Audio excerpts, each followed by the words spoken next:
Seja bem-vindo a mais um episódio Missionando, uma parceria da APMT e a IPPTV. Eu sou Irma Erben de Castro, missionária da Agência Presbiteriana de Missões Transculturais, e estou aqui com meu colega Kleber Macedo, e nós estaremos aqui neste episódio para conversar com vocês. Seja muito bem-vindo. Hoje o nosso bate-papo é sobre reevangelizando na terra da reforma. Vamos falar um pouquinho sobre os desafios da pregação do evangelho na Alemanha, por que enviar missionários para a Alemanha, qual é o desafio hoje da realidade, qual é essa herança histórica que nós temos aí como igreja reformada, igreja protestante, onde ali é o berço do protestantismo, da reforma começou, e como é a realidade hoje, né? Então, por isso nós temos nossos convidados de hoje aqui.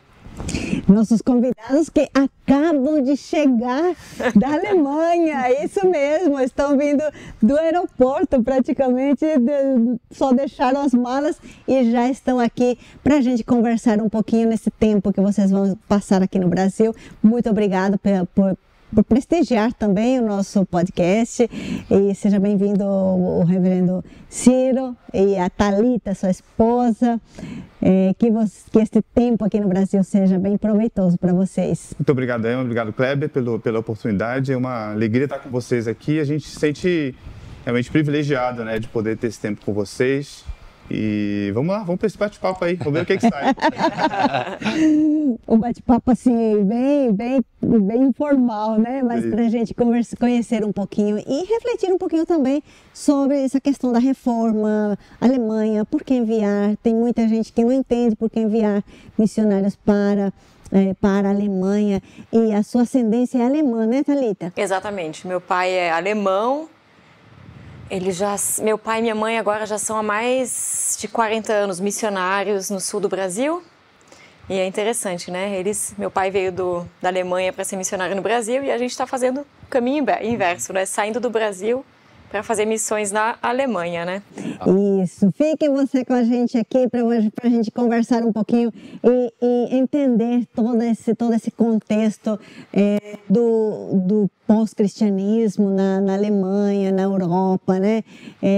Como é que isto impacta a vida também das pessoas nesse país, né? Uhum. E vocês estão na Alemanha há 10 anos, estão completando 10 anos. Tem 5 filhos maravilhosos, né? 5 filhos, não estão aqui hoje, só o pequenininho que está ali atrás, né? Os outros ficaram em casa, porque a viagem é muito longa e, né, seria complicado trazer eles. Os custos também são muito altos, então a gente optou por deixar eles lá e trazer só o bebezinho que precisa vir, né? Não tem como ele ficar lá. Então a molecada ficou lá e a gente veio. Então, vocês chegaram em 2015, já tinha esse chamado para a Alemanha, já conhecia a realidade da Alemanha, como foi essa chegada, esses primeiros passos ali, como foi a decisão de campo, né? Como foi esse processo aí inicial? Posso contar só uma coisinha antes da tua parte? O que eu acho muito interessante, que quando a gente casou, nós já tínhamos o chamado missionário, né? E eu conversava com o Ciro, eu sou metade alemã, metade brasileira, já tinha morado na Alemanha há um tempo e vivenciado a realidade da Alemanha, né? A realidade espiritual especialmente. Então eu falava pro Ciro, amor, tudo bem, Deus pode chamar a gente para onde for. Lugar. África, Ribeirinhos, Índia, tá tudo bem. Eu só não quero nunca ir para a Alemanha, tá bom? Por conta de ter vivido lá, eu tinha assim uma dificuldade muito grande de me imaginar vivendo na Alemanha e criando filhos na Alemanha, né? Então eu tinha já Mas o Ciro pode contar como que isso mudou, né? Então, na verdade, a gente fez uma viagem uma vez, isso foi em 2011, nosso primeiro filho tinha 1 ano, e nós fizemos essa viagem mais para conhecer algumas cidades da Reforma, né? Sempre foi muito importante para nossa família conhecer, né, os lugares. Viajamos para Wittenberg, fomos a Heidelberg, fomos para Worms, várias cidades, né, que tem esse background da Reforma. E aí nós vimos a realidade, né? O impacto para a gente foi muito forte, né? De ver a realidade das igrejas, né? Algumas igrejas, a grande maioria delas, igrejas muito pequenas, né? A igreja, por exemplo, a chamada igreja evangélica luterana, né? A Landeskirche, é uma igreja histórica, mas formada basicamente de pessoas idosas, né? Então, você entra na igreja, você vê as cabecinhas brancas todas nas igrejas evangélicas, né? E as igrejas, algumas igrejas livres, né? elas têm algumas são grandes, mas muitas delas têm um ensino muito fraco. Então a gente foi confrontado com essa realidade, né, de ver a realidade da igreja alemã, se por um lado algumas igrejas morrendo, por outro lado algumas igrejas com ensino muito fraco, né, o ensino bíblico muito fraco. Então a gente chamou atenção, né, a princípio. Nessa época eu estava terminando o seminário e aí o nosso pastor, né, o pastor Fernando de Almeida, está até nos Estados Unidos agora, ele falou, né, conversou com a gente, por que não, né, a PMT, por que não a obra missionária, né, e tal. Então a gente levou isso em consideração. O fato da Thalita ser, né, alemã, isso foi para nós também quase que uma confirmação da parte de Deus, né, porque já havia esse background, né? Ou seja, ela já falava bem a língua, né? A gente já tinha facilidade toda com a documentação, que é um problema para muitos missionários. Com certeza. Né? Então, tudo isso já foi um facilitador. Então, a gente meio que viu Deus abrindo as portas para esse campo, né? Já em 2011, né? E quando vocês chegaram lá, tiveram algum choque cultural, né, mais da sua parte? Ela que não queria voltar, né? O único campo que ela não queria ir, teve que voltar. Como que foi esse processo de readaptação ali? Sim, em relação a essa questão, né, meu medo de, enfim, morar na Alemanha, criar filhos lá, Deus foi acalmando meu coração, né? Mostrando que não importa onde a gente mora, na verdade, é Deus quem cuida do coração das crianças, né? A gente tenta fazer a nossa parte, né? Ensinando eles nos caminhos do Senhor, lendo a Bíblia juntos. E a gente tem confiado em Deus, né? Foi uma mudança no meu coração de ver, não, é Deus que cuida, está nas mãos dele, confiar mais, né? Não importa em que país a gente esteja morando, como que é a questão cultural ou de igrejas, é Deus que cuida dos nossos filhos. É isso, né? Tá aberto, né? Ao direcionamento de Deus na nossa vida, ministério, mais ainda sendo missionários, às vezes a gente realmente paga a língua, né? Exatamente. Deus tem um senso de humor, né? É verdade. Então, para ela foi quase que assim, um processo um pouco mais, não vou dizer mais fácil, né? Mas para mim pesou bastante a questão da língua. Né, foi um impacto muito forte, né, porque a língua alemã é muito diferente do português. Das línguas latinas em geral, né? Então, como ela é de uma outra família, então para mim foi um impacto muito forte, né? E a cultura em si, né, as pessoas serem mais fechadas, né, você não ter acesso a amizades, né, você demora muito, você demanda muito tempo para formar amizades. E acho que a gente vai entrar nesse assunto, né, mas o contexto de evangelização na Europa, falando especificamente da Alemanha, ele tem quase que tudo a ver com esse processo de formar amizades, né? Você não sai, por exemplo, na rua distribuindo folheto. Você não pode fazer isso. Você não pode sequer... É inimaginável você pensar em bater na porta da casa de uma pessoa e tentar evangelizá-la. É impraticável, né? Então demanda muito tempo essa questão de conhecer as pessoas, formar amizades e aí você começar a evangelizá-las, né? Isso demanda realmente tempo para você... Exatamente. De repente você tem cada pessoa, cada família, como se aproximar deles, então isso é muito importante. E nesses 10 anos de vivência já na Alemanha, na sua percepção, como é que os alemães fazem a leitura da reforma? Tá. Isso é uma pergunta muito boa, porque as pessoas, na maioria das vezes, quando a gente olha, né, o brasileiro, de um modo geral, olha para o contexto alemão, vou falar especificamente da Alemanha, né? Porque, vamos dizer, é a terra da reforma protestante, né? O Marco Zero em Wittenberg, né? Então, quando a gente olha para o contexto na Alemanha, muitos brasileiros acham que a Alemanha é um país evangelizado, né? Ou seja, você não precisa mais enviar... Por que enviar missionários para a Alemanha? Essa é a grande pergunta, já que é o berço da reforma protestante. Mas quando você vive no local, você percebe a situação das igrejas, né? Como eu falei para vocês no começo. A igreja evangélica alemã, ela perde anualmente uma quantidade enorme. Eu não vou precisar aqui a quantidade, mas mais de 1.000 pessoas, seguramente, né? Mais de milhares de pessoas todos os anos, né? O catolicismo, que é a outra igreja oficial, né? Quando eu falo igreja oficial, são duas igrejas ligadas ao Estado, né? É um contexto completamente diferente do que a gente imagina aqui no Brasil, né? Não tem esse conceito de Estado e igreja, né? Então, há isso muito forte lá, Mas a igreja evangélica e a igreja católica, elas são duas igrejas estatais, elas são igrejas ligadas ao Estado. Então, quando você vê as igrejas evangélicas luteranas, você vê essa morte lenta e gradual.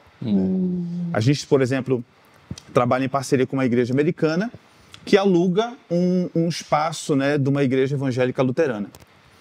E eu lembro que um dia nós terminamos o nosso culto e aí nós fomos... Era o dia da Reforma Protestante, né? Era o culto, digamos assim, né, da Reforma Protestante. E eles fizeram a celebração deles lá e tudo mais. E eu fui lá meio que bisbilhotar, né? Depois que tinha terminado a nossa programação, fui lá olhar, né, o que estava acontecendo lá com eles. É chocante, mas assim, na data, né, que é para eles o momento mais importante, né, o dia da Reforma Protestante, você vê lá 10 pessoas, 12 pessoas no máximo, né? E novamente, né, a grande maioria de pessoas idosas. Né? Então você vê não só a questão da igreja não conseguir, né, avançar, olhar para o futuro, né, ter esperança de olhar para o futuro com crescimento, como também ver que a igreja, de fato, né, a igreja está morrendo, a igreja evangélica luterana está morrendo. Né? E aí tem outros caminhos, né, ou talvez outros movimentos, né, dentro da Alemanha.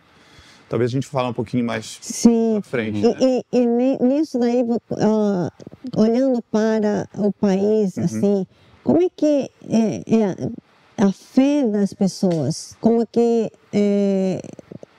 é essa prática religiosa? Tá. Como é que é a vivência deles nesse sentido? Tá. Grande maioria das pessoas é como um católico aqui no Brasil. São evangélicos não praticantes. Né? Então as pessoas, elas frequentam as Mas igrejas. ainda se consideram cristãos? Sim, se consideram cristãos. Sim. Eles se consideram cristãos, tá? Há um grande movimento ainda de pessoas que se consideram cristãos, mas o maior grupo, o grupo que mais cresce na Alemanha é o não religioso.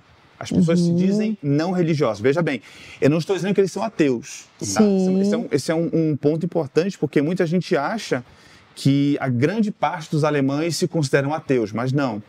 Eles se consideram não religiosos, ou seja, é alguém que acredita em Deus, é alguém que acredita numa realidade metafísica, né? Um céu, um inferno, eles entendem um pouco sobre isso, mas eles dizem, não, eu não quero saber de nenhuma religião. Eu tenho a minha própria relação com Deus, eu faço as minhas orações. Obviamente que não fazem nada, né? Mas eu faço as minhas orações em casa, eu tenho o meu próprio relacionamento com Deus. Então isso é muito fruto do individualismo, né? Dessa visão de que a igreja sou eu, né? A igreja sou eu, então eu não preciso mais frequentar uma comunidade, uma igreja, né? Então, essa na verdade, é a visão de boa parte dos alemães. E aí, Emma, eu esqueci de entrar num ponto bem importante que você comentou comigo, que você perguntou, que é a visão que o europeu tem com relação à reforma. A visão é basicamente de um museu. Eles consideram isso como um valor histórico, tá? Então, eles entram, como você vai ao museu, você vê aquelas peças de museu, elas estão lá para serem vistas, mas elas não têm mais não afetam mais a sua vida, né? É algo que ficou no passado, né? Então, por conta disso, muitos europeus olham dessa forma para a fé cristã. Por algum lado, teve coisas boas, né? Por outro lado, teve coisas muito ruins, né? Eles veem, por exemplo, as guerras, né? As guerras religiosas, que de fato aconteceram, né? Mas daqui a algumas semanas vamos ter a famosa Noite de São Bartolomeu, né, onde milhares de protestantes foram martirizados, isso mais no contexto francês. Mas essa que é a realidade. O europeu, de um modo geral, ele olha para a fé cristã como se fosse um museu. Ela está lá, né? Você tem alguma memória disso, você dá algum valor sobre isso, né? Mas, de um modo geral, é só algo que ficou no passado. Não tem influência nenhuma na minha vida hoje, não tem importância para minha vida hoje, é só algo histórico mesmo. Passou, Exato. Foi bom, mas não tem serve para mim conexão hoje. espiritual. Não. Esse valor espiritual. Máximo uma conexão de tradição, eu diria. Tradição. Né? A gente vê famílias que ainda continuam fazendo a confirmação ou vão para algum culto festivo de Natal, mas é só isso mesmo, né? E é muito interessante que a gente tem visto muitos que estão nessas igrejas, às vezes acabam até se voltando para o misticismo. Como não existe um vácuo espiritual, a gente tem visto, né? A gente tem vivenciado isso. É um misticismo que parece uma coisa assim para nós bem atrasada, para eles tem sido muito atual. Bruxaria, misticismo. Exato. Esse movimento Wicca, por exemplo, né? Cresce bastante. Está crescendo. Porque isso se conecta muito com as novas religiões seculares. Né? Por exemplo, a ideia da ecologia, que é uma ideia muito importante. Né? Mas as pessoas tomam isso, especialmente na Europa, onde já houve, né, uma devastação da ecologia, né? Muitas árvores foram destruídas e tal. As florestas foram dizimadas e tal. Então eles assumem isso muito com a questão de uma religiosidade, né? Essa ideia de você amar a natureza, né, de você abraçar as árvores, né, de você crer que a natureza tem um certo poder espiritual. Thalita vai lembrar disso. Nós temos um vizinho, né, não mais nosso vizinho, a gente se mudou recentemente, mas ele era muito ligado a isso, né? E eu lembro do dia que ele me convidou, o Manfred, eu lembro que o dia que ele me convidou para poder falar um pouco sobre a religião dele, sobre aquilo que ele acreditava, né? E ele falou que para se conectar, né, com essa religião, essa divindade, precisava tomar um chá. Então você vê, né? E a gente está falando de alguém que era tipo um cientista, um cara que, sabe, trabalhava, sei lá, engenharia, alguma coisa assim. Uma coisa bem alto nível, assim, sabe? Estudou, assim, anos, né? É um cara muito inteligente. Muito. Mas quando você vê, né? O apóstolo Paulo fala sobre os rudimentos, né? Então é como se fossem coisas que são tão atrasadas, mas que para eles, assim, parecem que estão, assim, explodindo. Essa ideia de, né, ecologia, de você amar a natureza, o Wicca, a bruxaria, né? Sim. É o que você falou, né? Não é um ateísmo, né? Eles creem nessa questão da divindade, o que eles não querem é nenhum vínculo religioso no sentido de estar ligado a uma instituição, a uma igreja, a um local. Exato. Mas cada um tem a sua particularidade, cada um tem a sua individualidade, que é o que você falou, né? Muito comum no secularismo, né? Pós-modernismo. Não, cada um tem a sua fé, cada um faz o que quiser. E cada um usa o seu meio para chegar na divindade, no Deus, né? Cada um tem o seu Deus próprio ali, né? E você falou a palavra certa, Kleber, que é a palavra instituição. Para eles, o conceito de instituição, doutrina, dogma, isso tem um peso muito negativo. Tem um peso muito negativo porque traz muito do que foi a religião no passado, né? Religião no passado. Então, havia um peso muito forte dessa ideia. Então, a ideia hoje em dia é mais você se libertar desse peso, né? Dessa ideia de ver Deus como se fosse um juiz, né? Como se fosse alguém que está lá em cima, pronto a condenar a humanidade. Né? Então, aí é que você entra com outros conceitos que são fundamentais na fé cristã. Né? Obviamente que é preciso que eles vejam Deus dessa forma, né? Porque, de fato, se você não está em Cristo, Deus é, de fato, seu juiz. Né? Ele está irado contra o pecado e contra o pecador. Mas, ao mesmo tempo, você apresenta a graça, né? Que é um conceito fundamental dentro da fé cristã, né? E que, na evangelização, precisa ficar muito claro para eles. Né? Então, esse ponto que você falou, a ideia de instituição, isso é algo que dói muito nos ouvidos do alemão. Né?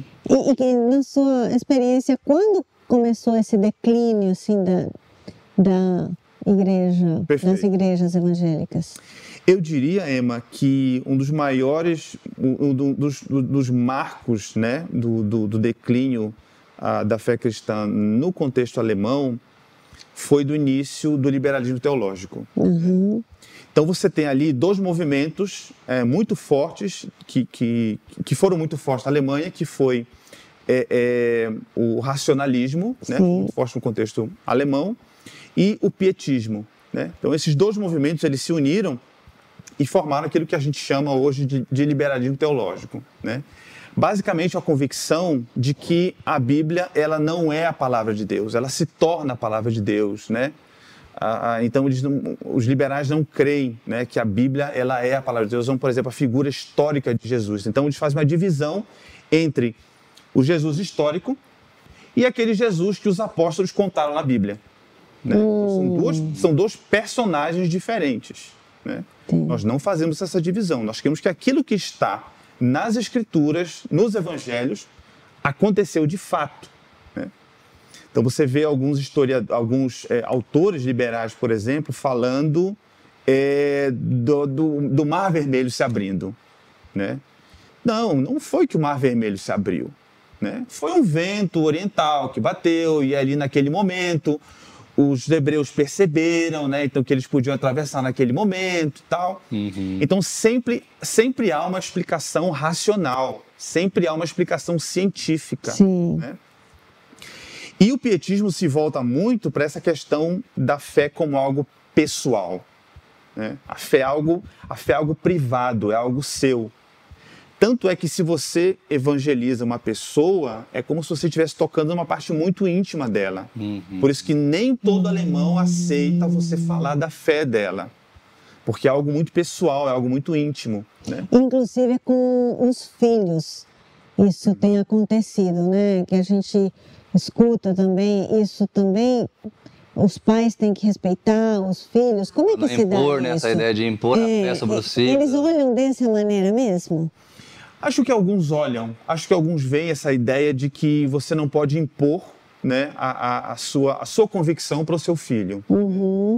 Eu não conheci, eu não sei se tu lembra de alguém que pensava dessa maneira, mas essa é uma ideia muito comum.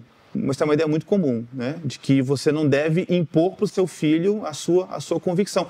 E esse é um detalhe interessante, né, porque as pessoas falam, você não acha que é uma imposição, né?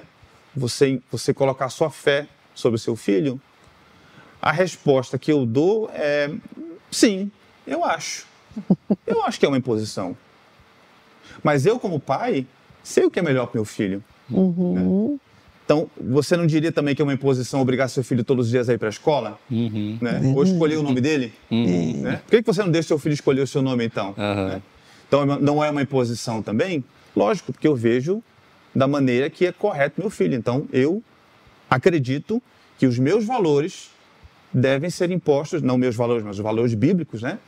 Devem ser impostos também aos nossos filhos. Cultivado, né? Na família. Exatamente. E assim. E a Thalita falou algo importante também, quando a gente pensa, né, na família missionária, crescer, filhos no campo, tem esse desafio também. Você tem uma cultura em casa, mas eles vão passar grande parte do tempo na escola, com outros amigos, onde essa fé e essa cultura não é a mesma, né? Então, tem esse papel fundamental do pai, vai ser confrontada a todo momento. Então, o pai e a mãe têm esse papel fundamental de inculcar mesmo em casa, porque eles vão ser confrontados em todo momento, a fé deles vai ser confrontada, né? Na escola, com os amigos, tudo, né? E desde cedo, olha, isso foi uma coisa que nos chocou muito, né? Porque no Brasil, a gente ainda tem muito a ideia de, todo mundo tem aquela ideia, existe um Deus, né? É meio popular. Mas lá, assim, todas as nossas crianças, quando estavam começando no período escolar, vinham para casa. Mãe, o fulaninho, eu tô falando de crianças de 6 anos de idade, disse que não existe Deus, que isso é besteira. Criança, assim, na primeira série, já com isso muito forte. Sim. Eu não lembro de ter visto isso aqui no Brasil, crianças tão pequenininhas, já assim... Desacreditando. Totalmente, né? Desacreditando totalmente e quase com uma raiva. Não, isso é besteira, não existe Deus. E falando, né? Então, é muito forte. Mas a gente sabe, né, que a gente é uma família da promessa, né? Então, os nossos filhos, eles estão sendo criados de maneira diferente. Filhos do pacto, né? Filhos do pacto e educados nesse caminho. Isso consola, conforta a gente no meio desses desafios, né? De ver realmente uma cultura que é hostil ao evangelho, né, que a gente está tentando, né? Então, agora entrar nesse tema do por que, então, reevangelizar, né? A gente está falando dessa reevangelização da terra da reforma, por que isso é importante hoje? Qual é a necessidade hoje de continuar enviando missionários para lá, poder falar um pouquinho sobre isso agora? Tá. Então, como a gente comentou, né? Igrejas fracas, igrejas liberais, né? E isso traz problemas inúmeros, né? para as igrejas de um modo geral. Deixa eu dar um exemplo bem básico aqui do que eu posso lembrar. Se você for em qualquer cidade da Alemanha, não importa qual, tá? A gente mora num vilarejo de 3.000 pessoas, é muito pequeno. Tem um cabeleireiro, uma padaria e uma escola. Jardim de infância. Jardim de infância, verdade. Acabou. Então é um vilarejo muito pequeno, né? Mas qualquer cidadezinha na Alemanha tem 2 igrejas, uma evangélica e uma católica, né? E eu lembro que uma vez eu tinha um trabalho com brasileiros, né, numa outra cidade, conversando com alguns irmãos, e tinha um rapaz que ele trabalhava com percussão, ele era músico, né? E ele foi contratado para tocar num retiro de uma igreja evangélica luterana. Quando ele chegou lá, ele começou a conversar com as pessoas e tal, e de repente chegou a pastora da igreja evangélica, né? Então já foi para ele assim, a pastora, né? E ela veio acompanhada de quem? Da sua esposa. Então você percebe que como que o liberalismo ele destruiu, né, a fé cristã na Europa, né? Por quê? Porque quando você descrê da palavra de Deus, não existe mais base nenhuma para a sua fé. Não existe mais fundamento nenhum para a sua fé. Qualquer coisa é permitido, né? Exatamente. E o que entra? Como a Thalita falou, né? Não existe um vácuo, né? Não existe um vácuo religioso. Alguma coisa vai assumir a divindade dentro do seu coração, né? E isso, na Alemanha, acabou sendo a cultura, né? A cultura de um modo geral, né? Então, você vê, por exemplo, as igrejas evangélicas, como eu já comentei, são igrejas que não têm nenhum impacto na sociedade. Por quê? Porque elas assumiram todo o contexto cultural. Então, o mesmo discurso que você vê na televisão, como, por exemplo, de ser mais aberto com relação ao homossexualismo, né? Isso tudo está dentro das igrejas, é o mesmo discurso. O discurso de você cuidar dos animais, de você cuidar da natureza, né? Isso que você ouve na televisão, você ouve também das igrejas. Mas o Evangelho de Cristo é algo que você não ouve. Você vai se é que pode chamar de culto, né?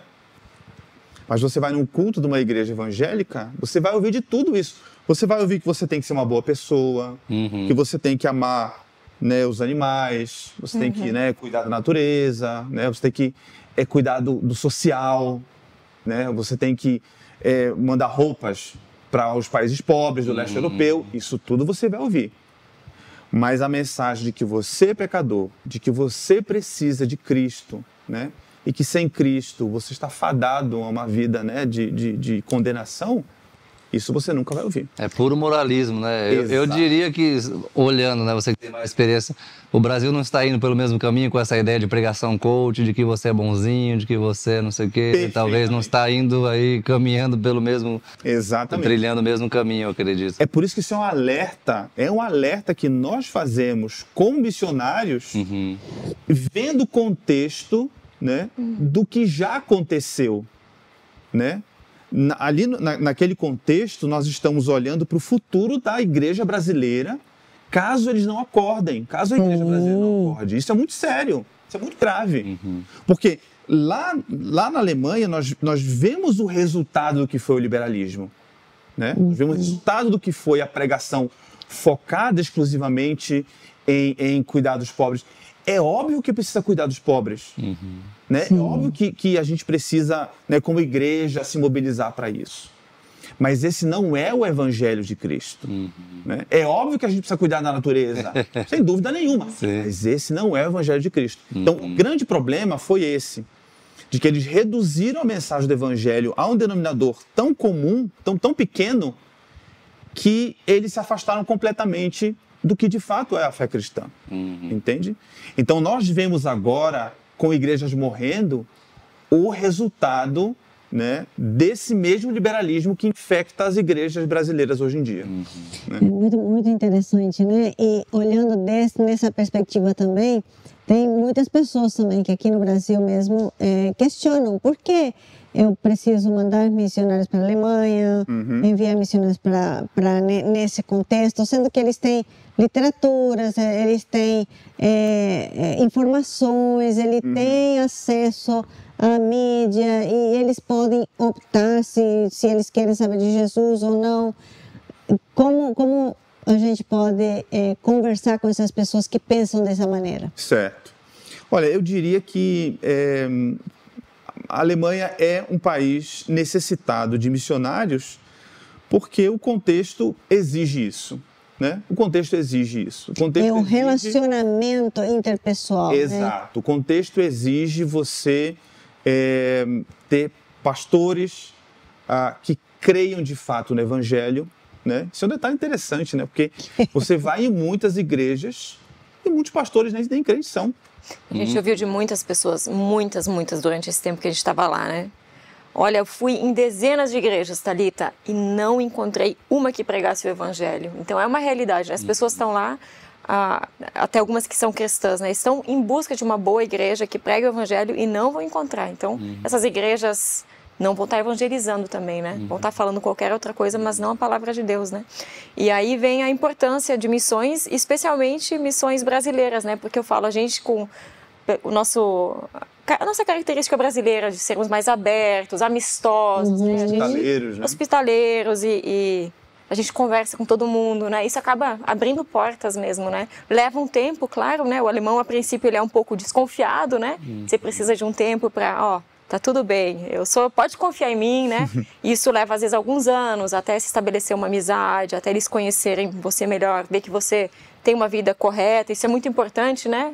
Outra questão do choque cultural é essa questão das regras alemãs. Então você chega, você se encaixa nas regras, você faz tudo direitinho e aí você conquista a confiança do alemão. E aí começa uma amizade, né? E surgem oportunidades de evangelizar no dia a dia mesmo, né? Vamos entrar talvez nesse assunto depois, mas algumas histórias aí interessantes para Pode falar, contar. Não, uma delas, né, que a gente sempre orou, né, por isso. Sabemos da realidade que a Alemanha, como os alemães são fechados, então desde o começo era um motivo de oração, né? Senhor, abre as portas, né, dos nossos vizinhos, tudo. E quando a gente chegou na Alemanha, na casa da frente tinha um casal de idosos. E a história é muito longa, mas eu vou resumir. Eles não gostavam da gente. De cara, eles não gostavam da gente, né? E eles eram bastante hostis. A gente não tinha feito nada de errado, mas eles eram bastante hostis com a gente. Até que num determinado dia, o Ciro estava passando e aquele senhor, que era já idoso e bem obeso, ele caiu. E a esposa estava lá tentando, os dois idosos, mais de 70 anos, ela estava tentando levantar ele, né? E era uma família que a gente já estava orando. E naquele dia, o senhor estava lá caído no chão e o Ciro foi lá ajudar a levantar.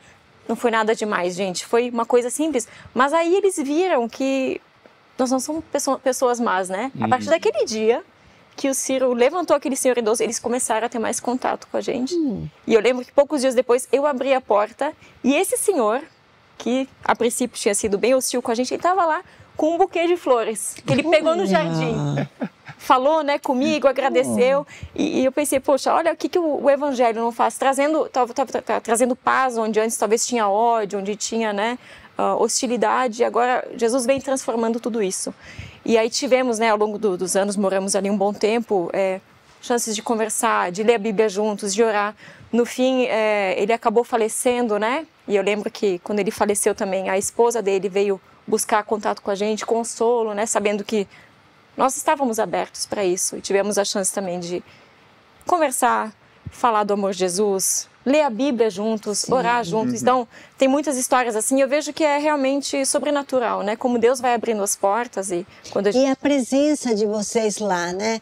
Porque um livro, uma literatura, um vídeo na internet não vai fazer isso que vocês... Exatamente. Desse contato com as pessoas na hora da necessidade, ou na hora que uma situação aconteça, né? Exato. Ainda mais na cultura que vocês falaram, né? Que é uma cultura tão fechada e que essa questão da espiritualidade, da religiosidade é algo tão íntimo, para você tocar esse íntimo só passando tempo junto. Exatamente. Muito. Então, assim, Um ponto... a questão da internet talvez não vai ter tanto impacto. Exatamente. Não vai ter tanto impacto quanto uma amizade de longo prazo, que eles observaram vocês vivendo e sendo diferentes. É muito interessante isso. No Brasil, a gente conversa sobre tudo com todos, basicamente. Você vai cortar o cabelo, quando você vê, você já está contando a sua vida. O alemão não, ele é bem mais fechado em relação a isso. E realmente precisa de um tempo, né, para a gente ter essa abertura, ter esse contato. E eu acho que o fato de sermos brasileiros, eles já não olham para a gente como olhariam para um vizinho alemão normal, né?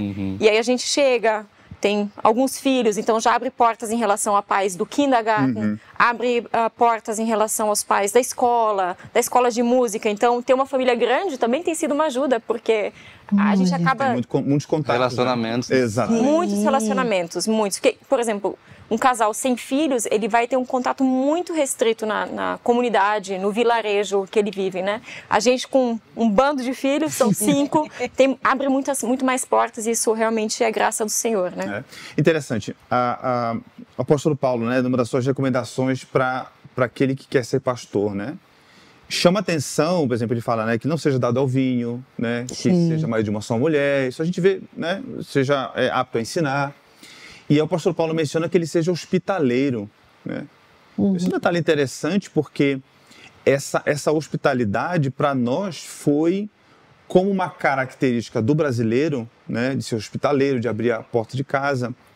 Isso foi algo que marcou e que abriu as portas, né, para muitas boas conversas, não só com adultos, né, mas com crianças também, né? A gente, por exemplo, gosta muito a Thalita cozinha muito bem, né?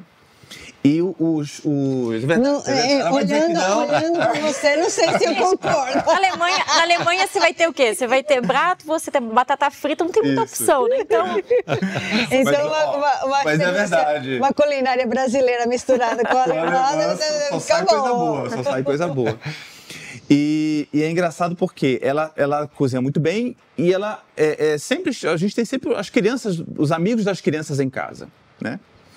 Então, e os pais alemães, de um modo geral, o alemão é muito pragmático. Ele é muito prático. Ele não quer ter trabalho com as coisas. Ele vai lá, pum, resolve. Pronto. Isso é muito importante para o alemão, né? Ser prático. E a Thalita se esforça na cozinha, né? Para fazer uma boa comida para as crianças, para que elas comam bem. Um exemplo, o que o alemão come no almoço, né? A gente vê, por exemplo, a mãe... joga um macarrão e abre uma lata de molho de tomate, mistura o molho de tomate com o macarrão, pronto, isso é almoço, né? Por quê? Porque precisa ser prático. O pão, né? Exatamente, o pão, né? Um pão com salsicha, com mortadela, com salame. E a Thalita se esforça na cozinha, sempre faz uma comida boa para as crianças, uma comida quente, tudo. Nutritiva, exatamente. E isso atrai as crianças. Porque eles vão comer lá em casa, né, os coleguinhas. Comida de verdade. Comida de verdade. Eles voltam para casa falando, né? Eles voltam para casa. Exatamente, quero lá de novo. Que legal. E são essas conversas. Então, uma dica para quem quer ter ministério na Alemanha. Faça um curso culinário. Faça um curso de culinária. E abrir as portas, né? Eu falo, a gente não tem frescura, pode estar um dia corrido, muita coisa para fazer. Eu sempre faço questão, pode vir brincar, pode passar tempo lá em casa. Acho que para os alemães às vezes pode ser um atrapalho a visita de um amiguinho, de um colega. A gente fala, não, tá tudo bem, é para isso que a gente está aqui. Então as portas estão sempre abertas, as crianças sempre são bem-vindas, vêm, comem com a gente, fazem um lanche. Vizinhos, a gente né? Permite que eles participem da nossa privacidade, que para o alemão é muito sagrado, né? O ambiente do lar, a sua privacidade. A gente fala, não, pode vir, pode comer, tá tudo bem. E aí eles se sentem bem e voltam, né? Às vezes a casa tá cheia, além dos nossos 5, tem mais um monte de criança lá. E aí acaba também podendo ter mais contato com os pais através dessa abertura, né? Que ajuda também. Isso é uma característica do brasileiro, né? Que facilita bastante, né? O contexto da evangelização na Alemanha, né? E como que está a realidade da plantação de igreja hoje, do projeto de vocês? Quais têm sido os desafios, avanços? Como que está a realidade hoje? Conta pra gente um pouquinho. Deixa eu rapidamente aqui, acho que a gente vai falar sobre isso ainda, mas deixa eu dar só uma palhinha aqui. essa questão dos movimentos, né, dentro da Alemanha, né, dos movimentos de avivamento dentro da Alemanha. Dentre alguns são as igrejas étnicas, né?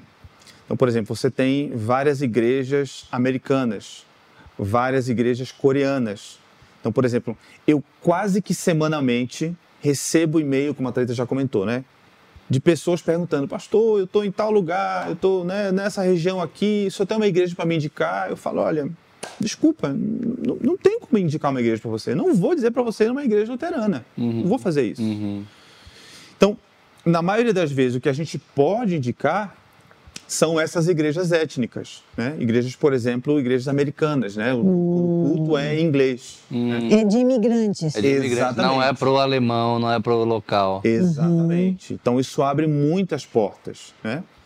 Então, com isso, nós temos desenvolvido também, uma das estratégias do nosso trabalho é o ministério com brasileiros, né? Então, nesse ministério, a gente tem feito semanalmente os nossos cultos em língua portuguesa, né? E a gente está juntando um grupo, né, relativamente, tem crescido, graças a Deus, nos últimos meses, né? Então, a gente tem desenvolvido o nosso ministério focado, a princípio, né, com esse grupo de brasileiros, né? Porque isso acaba atraindo também, chamando muita atenção dos alemães. Mesmo porque muitos alemães também são casados com brasileiras, né? Então, a gente tem essa oportunidade de, com os cultos em língua portuguesa, né, entre brasileiros, formar uma pequena comunidade, né, de pessoas. Muitos desses brasileiros, a grande maioria que vai para lá, não aprende o alemão, né? Eles não têm tempo, né, de aprender o alemão. Porque a maioria vai para trabalhar, né, com uma empresa que o trabalho todo é inglês, né? A esposa fica em casa, né, e não aprende nem o inglês, nem o alemão, né? Então, há necessidade, né, de de nós realizarmos os cultos em língua portuguesa. E as crianças, né? As crianças. Sim. Porque ou elas aprendem o alemão na escola, né, mas não falam o inglês. Então, aí tem a necessidade, aí tem o português em casa, né? Então, ou seria culto em alemão ou culto em português. Então, nós temos feito o nosso trabalho, a princípio, agora focado, né, nesses imigrantes brasileiros. Nós trabalhamos em parceria com uma igreja americana, né? A Christchurch Wiesbaden, na cidade de Wiesbaden, que é a capital do estado de Hessen.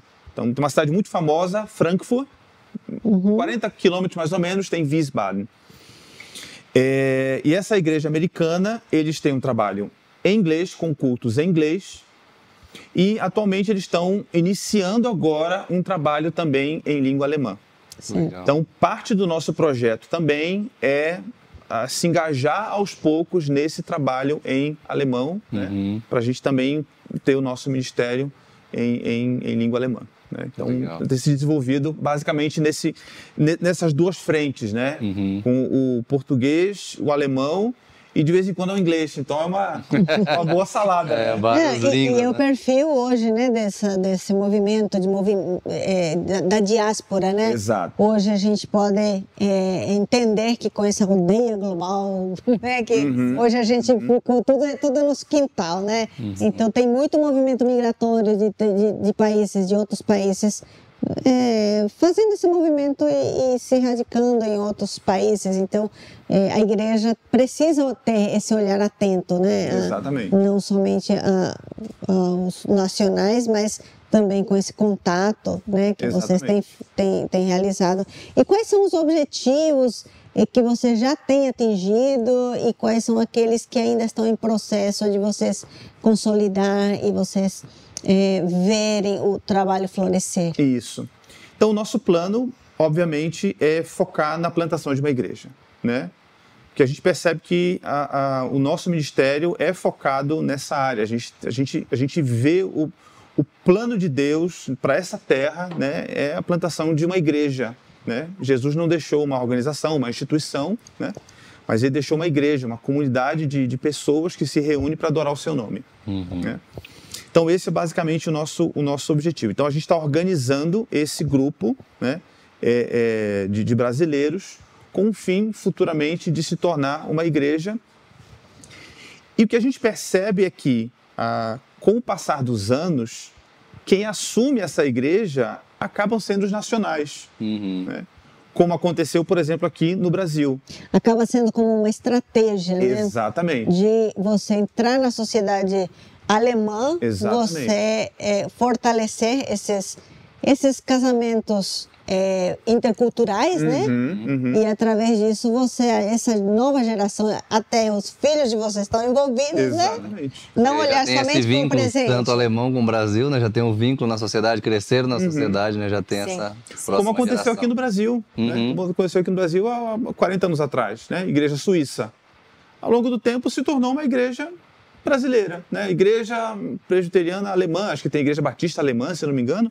Hoje é uma igreja brasileira. Né? Então esse é um foco, pensando obviamente a longo prazo, que é parte, né, do nosso ministério, mas é pensando daqui para frente, né? Como é que a gente vai, qual a igreja que a gente vai deixar para a próxima geração, né? Então esse é o nosso plano também, né? Uma igreja obviamente étnica, né? Visando por enquanto esses brasileiros da diáspora, mas vislumbrando também mais para frente, né?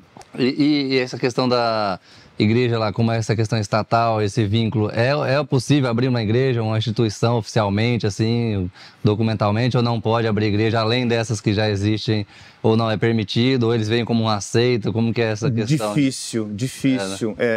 Porque para você entrar, para você ser pastor, por exemplo, de uma igreja luterana, você precisa necessariamente passar por todo o processo, né, da formação de um pastor luterano.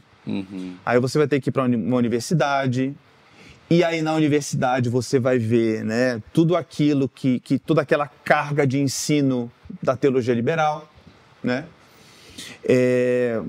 Os pastores vão, né, descrer das escrituras, né, da autoridade das escrituras, da veracidade das escrituras, né? Então, para você plantar uma igreja luterana alemã, você teria que entrar nesse processo todo, né? As igrejas independentes, vamos dizer assim, que não são ligadas ao Estado, elas têm o seu papel na sociedade, mas de certa forma são vistas meio como algo um pouco mais... Os alemães veem com um pouco mais de receio. Tá? Não é algo oficial, digamos assim. Exatamente. E por causa também das regras, que eles são bem organizados, assim, tem aquela estrutura, né? E vem alguém, da onde vem, né? Independente, mas... Exato. Quem assina por essa igreja, vamos dizer... E não tem a chancela, digamos assim, a chancela estatal. Isso. Entende? Não tem o carimbo do Estado dizendo, essa aqui é uma igreja oficial. Tem essa desconfiança por causa dessa cultura mesmo, né? De entender que alguma coisa que é uma coisa oficial, é uma coisa que tem um respaldo, né? E o alemão adora o Estado, né? O alemão adora o Estado. O alemão, ele tem orgulho da burocracia. Isso eu nunca tinha visto. O alemão tem orgulho da burocracia alemã. A gente vai na casa de alguns amigos, né, vizinhos, ou até parentes mesmo, e eles levam eles para ver os armários, né, com todos aqueles fichários, né? Tudo organizadinho, as contas de luz de 10, 20 anos atrás. Tudo organizadinho assim, sabe? Se você chegar num departamento, né? Como é que chama isso? Prefeitura? Na prefeitura, alguma coisa assim, com alguma requisição. Se você chegar só com um pouquinho de papel ali...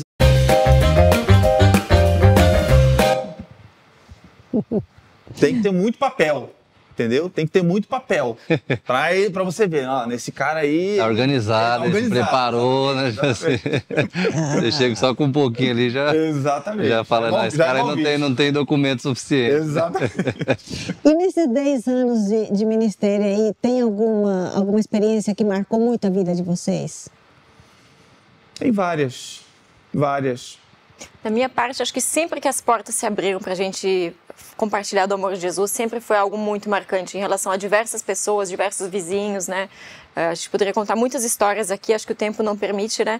Mas sempre que... Porque, assim, realmente é sobrenatural isso, né? A gente ter chance de conversar profundamente sobre fé com outros alemães, né? Que não são da família, né? Que são vizinhos. Então, eu acho que isso, da minha parte, é o que realmente marcou. Porque a gente vê que Deus está agindo mesmo, né? Quando porta se abre de maneira, assim, totalmente inesperada, né? Então... E demora, né? Para isso acontecer também. Que a gente fala assim, 10 anos... na perspectiva latino-americana, talvez, brasileira, em 10 anos já tem uma igreja consolidada, com pessoas, com congregações, com pontos de pregações, mas a realidade é assim, bem paulatina, né, num outro contexto. Exato. Então, como que vocês lidam isso também com as igrejas que às vezes tem essa experiência brasileira e não plantou uma igreja ainda? Já passou 10 anos? Como é que é? Isso de fato é um pouco frustrante nesse sentido, por quê? Porque foi como você comentou, né? Você vai no contexto ribeirinho. Né? A gente trabalhou quando nós estudávamos no seminário ainda, nós trabalhávamos com ribeirinhos. E aí você fazia uma escola dominical, no primeiro dia vinha 5 crianças, no outro domingo vinha 20, no domingo seguinte a 30, né? Então, crescia muito rápido, né? No contexto alemão é completamente diferente, completamente diferente, né? Você tem que ir ali, aos poucos, conquistando, passo a passo, amizades, né? Estabelecendo relacionamentos a ponto de você chegar. Como eu disse, né? A fé é algo muito privado, né? É algo muito pessoal. Então, você não chega falando direto para uma pessoa, né, sobre a fé dela, sobre o que ela crê, né? Então, realmente, como a gente já comentou, leva bastante tempo até você formar um grupo, né, de pessoas para, né, estabelecer uma igreja. E começa com o aprendizado da língua, né? Sim. Só isso aí já leva um bom tempo, alguns anos. Uau. Eu falo... Mas já está pregando em alemão? Prego. Quase. Ele é muito modesto, né? O Ciro, ele tem sido muito elogiado, né? Por todo mundo, que o alemão dele tá muito... Ele é muito exigente consigo mesmo, né? Mas realmente o alemão eu falo, sou filha de alemão, então tive essa facilidade. Mas vendo a realidade, né? Do Ciro, outras pessoas que estão chegando lá, são muitos anos, muito tempo de investimento e finanças também, né? Cursos de alemão não são baratos, são caros. Então, tem que pensar em alguns anos... o aprendizado da língua, né? Então, algumas palavras de encorajamento, a gente já está chegando ao final do nosso de mais um episódio, né? Uma palavra de encorajamento para aqueles que gostariam de se tornar missionários na Alemanha. Estamos precisando, né? Estamos precisando, sem dúvida nenhuma. A única família missionária, né? Exato, no momento da Igreja Presbiteriana do Brasil, nós somos a única família, né? Então, a gente precisa, sem dúvida nenhuma, do apoio. Eu diria que é necessário se preparar, né, teologicamente, especialmente no que se refere ao entendimento do contexto filosófico, né, porque você precisa entender como é que funciona a cabeça do alemão, e isso parte muito desse contexto filosófico da qual a Alemanha se insere atualmente, né? Se preparar financeiramente, né, porque os custos de vida na Alemanha são muito altos. E alguns vão dizer assim, tá, mas na África também o contexto é muito caro, né, viver na África, de fato, né? Mas é muito mais difícil para um missionário levantar sustento para ir para a Europa do que para levantar para a África. É isso aí. Então, isso é uma outra perspectiva que a gente nem conversou, né, mas é uma dificuldade nossa, né? Muitas igrejas veem, né, para que precisa mandar missionário para a Europa? Né? Já são evangelizados. E o terceiro é a questão da língua, né? Que aí demanda muito tempo para você aprender e começar. E é difícil, né? Difícil para um missionário, frustrante, porque nós somos ministros da palavra. Né? Então, a nossa ferramenta de trabalho é a linguagem. Né? Então, você quer evangelizar, você quer falar de Jesus para as pessoas, mas existe essa limitação. Então, que ele se prepare também, né? Então, como incentivo joelho no chão, visitar as igrejas, né? E se preparar bem para poder ir para o campo. E estamos à disposição, né? Quem tiver interesse, pegar o nosso contato aí, estamos à disposição. E uma palavra final, então, para os pastores também, para as igrejas invista em missões da Europa. Invista em missões da Europa. A Alemanha precisa muito, né? Muito, é isso. E veja, quando a gente fala, né, em investir em missões na Europa, eu não falo só financeiramente, também, né? Mas o nosso trabalho, ele é de caráter espiritual. Ele é de caráter espiritual. Então nós precisamos das orações, nós precisamos do envolvimento da igreja brasileira, orando e dizendo, ó, nós estamos aqui atrás, apoiando vocês.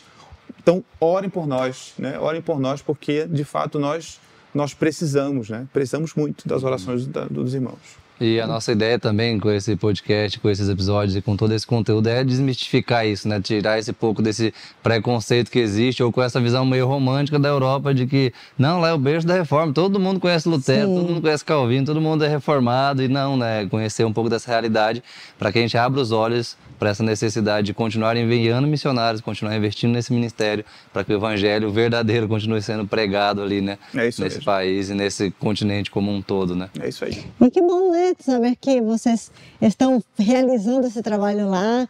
E chamamos também aqui, convidamos as igrejas a apoiarem, a investir também, conhecer um pouquinho mais do projeto deles lá no nosso site apmt.org.br/missionários. Você procura por Ciro, com Y, Ciro. E lá você vai conhecer as cartas deles, as últimas cartas, vai conhecer o projeto deles também. E com isso você vai ser encorajado a conhecer um pouquinho mais, tem o contato deles também, se você quiser entrar em contato com eles. E nós agradecemos por nos acompanhar em mais um episódio e estamos felizes também que se vocês puderem compartilhar, curtir este episódio também, para que outros possam também abraçar esta obra missionária e se envolver, se engajar na obra missionária. Um abraço, Deus abençoe e até o próximo episódio.